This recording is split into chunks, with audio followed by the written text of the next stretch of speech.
This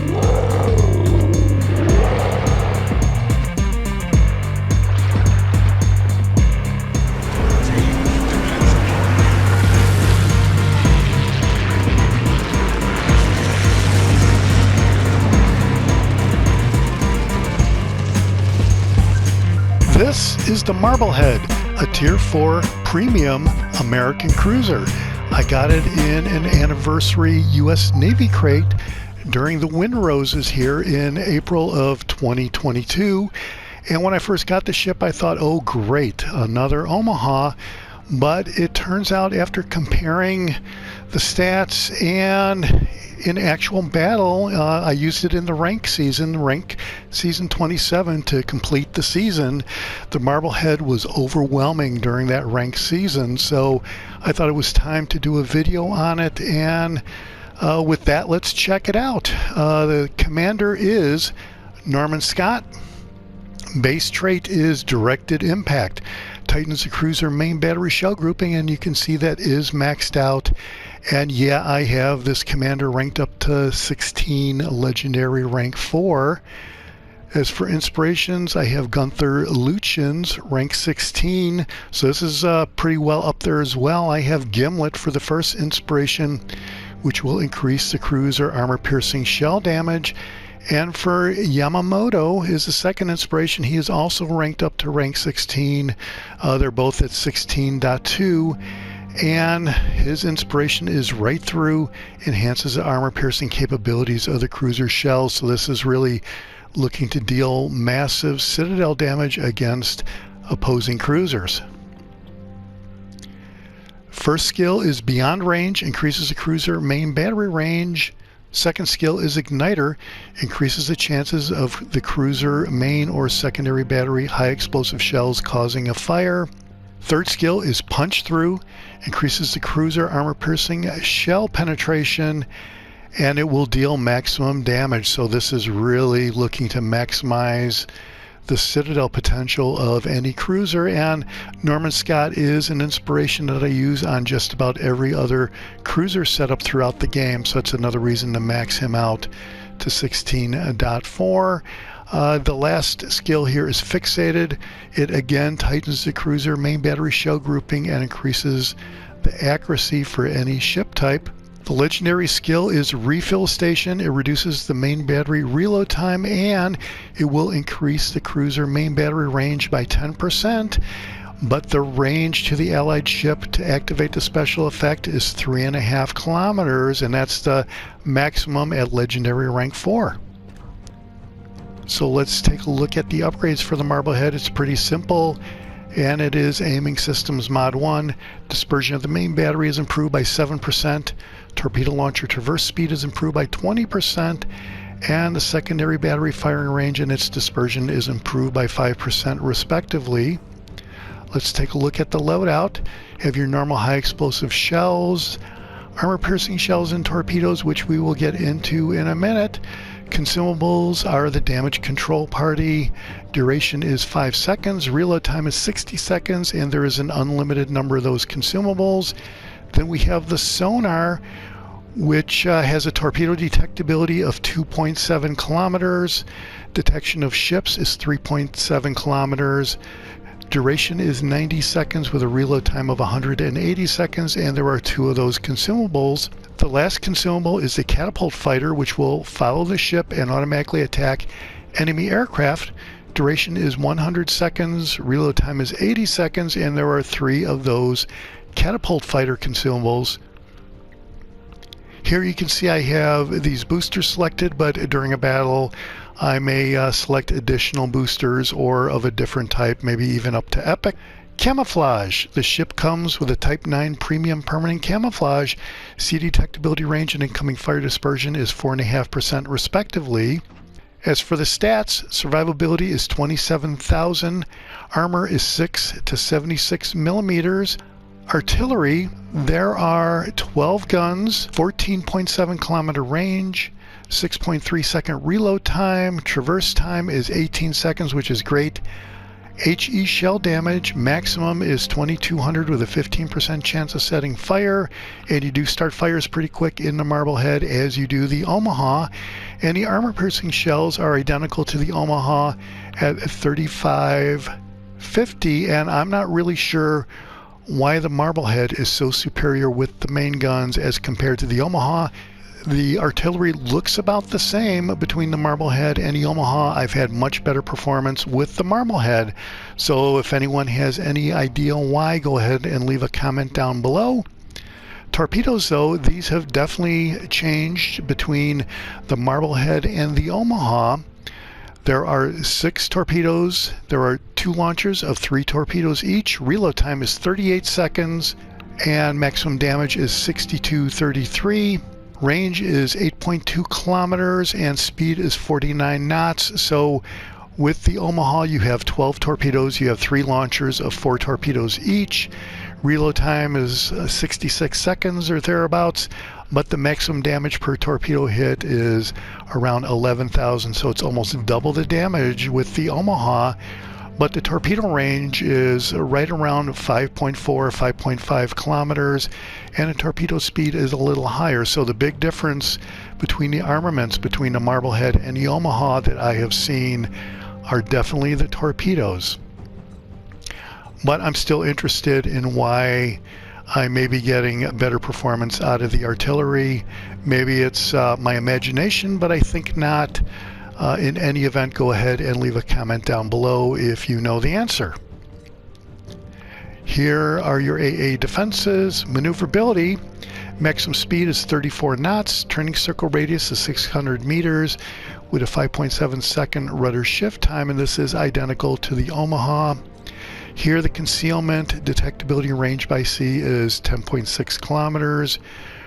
Detectability range when firing in the smoke is 5.1 kilometers. And here's the armor. Suffice it to say, like a destroyer, you really don't want to get hit, but if you do get hit, you do have a little bit of protection here in the citadel, which sits way above the water here. So you can see down below, way down at the bottom there, is some 15 to 16 millimeter armor, and in the front you have 34 to 75. And on the sides you have the thickest armor on the ship with 76 to 160. But like any other ship in this game, you do want to be careful when you go broadside against opposing ships. Overview. Marblehead is fast with an above average maximum movement speed, agile, above average ability to change direction, but it is compromising though. High caliber armor piercing shells may overpen the armor, but may still arm depending on the shell velocity. The Marblehead was a high-speed cruiser with powerful torpedoes and artillery that carried aircraft handling equipment. She was unique among ships of her class in terms of the placement of her main guns. Entered service in 1924, and there were 10 ships in the series. And I've done some research on Wikipedia, which everyone knows is a great source of information for these Navy ships, and the Marblehead is an Omaha class cruiser. Alright, so that's it for the setup of the ship and the commander. Let's go out in rank season 27, which is raging right now, and look at some highlights on our way to completing the rank season.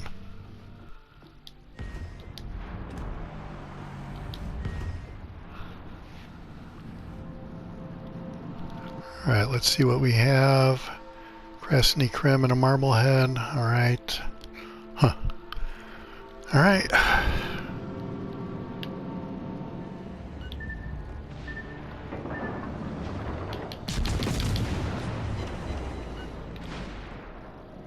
Enemy destroyer sighted.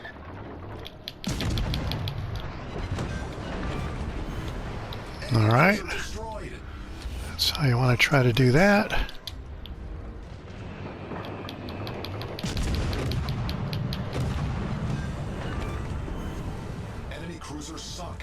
Alright, now we're going to go after the destroyer.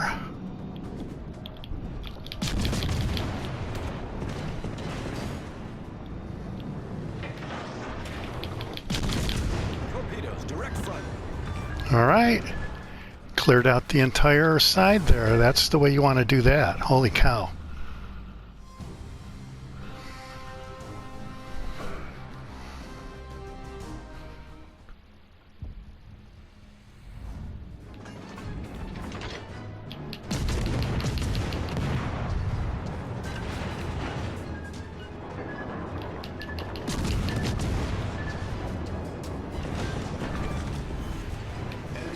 Foundered. Off to a great start. The ship is on fire.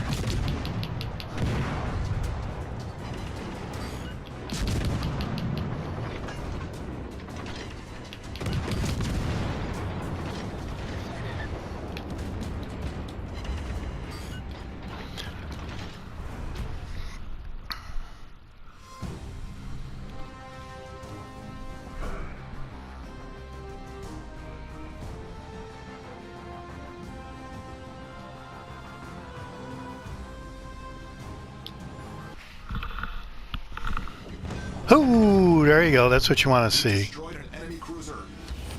Off to a great start. Let me see what kind of destroyer that is. Okhotnik.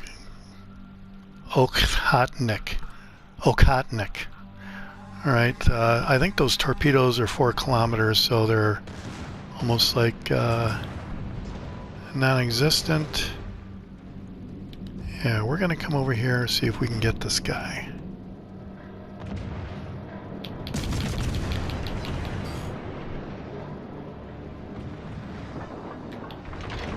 Torpedoes, dead ahead.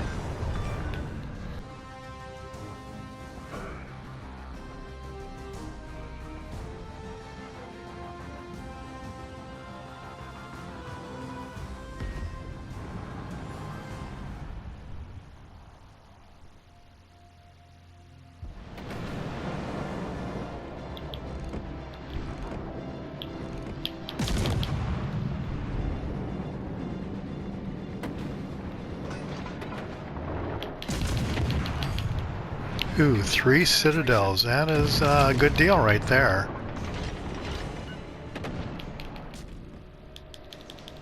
All right, this guy is coming around right on time. Perfect. Ooh.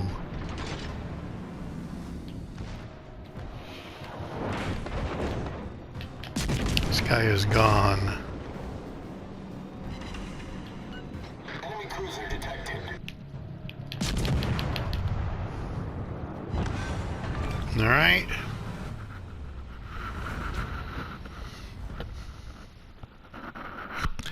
No. It was some of my better stuff, unfortunately. So.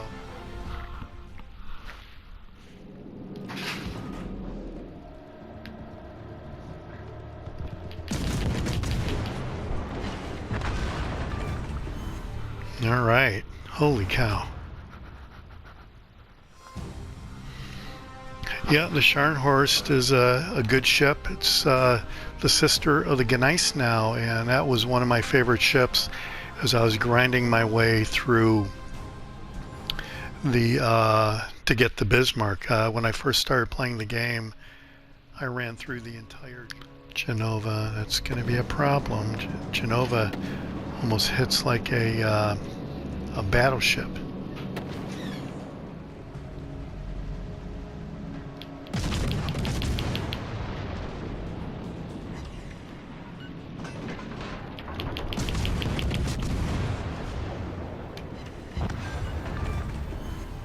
Enemy cruiser foundered.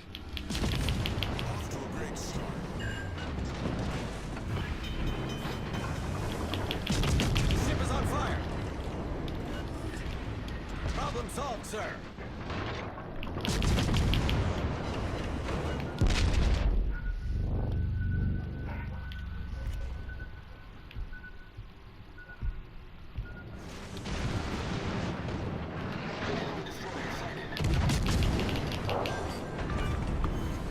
Enemy cruiser foundered.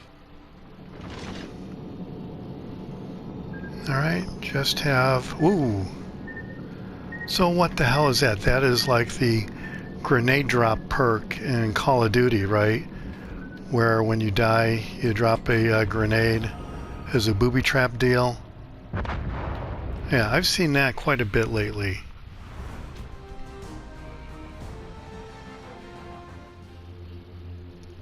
Omaha, Konismerg, and Mutsuki. Alright, then we have an Emerald and a Farragut. Alright. I think the Farragut has an advantage over the Mutsuki on gun firepower.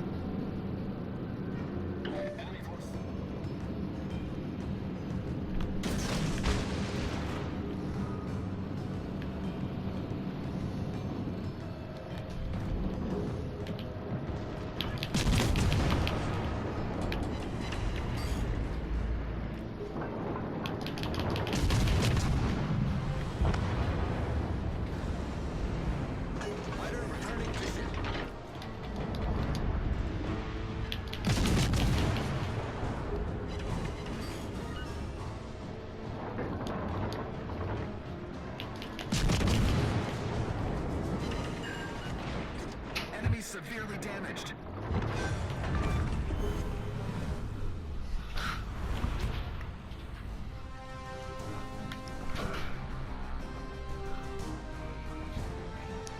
Right, one more and we make it to tier 1 and we're done. Oh boy, a battleship. That is not great. Kavar, Minakaze, Furitaka. Kavar versus Kavar. Hope our guys can hold it together. I don't really want to be lingering around too much. I would like to finish this out.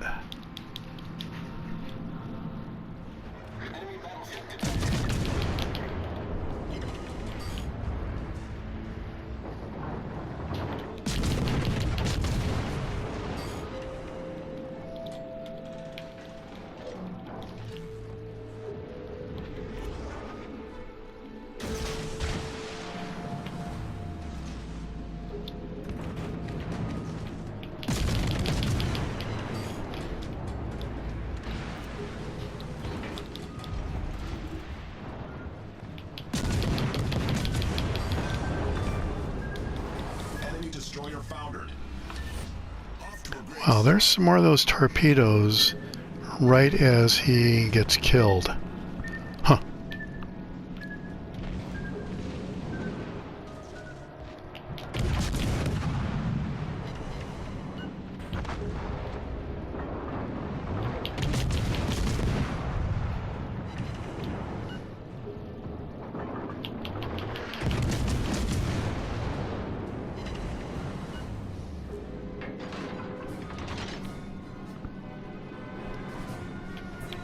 It's just the Furitaka, so I'm gonna go after it.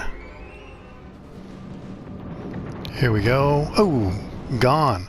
Well, all right. Well, that's gonna be it.